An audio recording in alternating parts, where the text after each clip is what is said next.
In this video, I'll show you how to cash out money from KuCoin and move your crypto back into your bank account. First, open the KuCoin app and log in. Before you cash out, you need to convert your coins into a major token like USDT or BTC.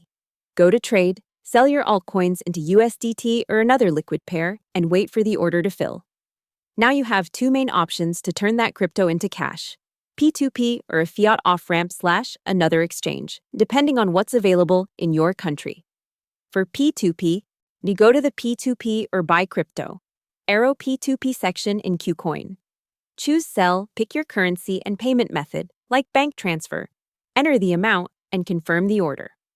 Follow the instructions carefully, wait for the buyer to pay you, then release the crypto. If your region supports it, you can also send crypto from KuCoin to another exchange that offers direct bank withdrawals, sell there, and withdraw to your bank. Hope the tutorial was helpful. Subscribe to my channel and see you in the next video.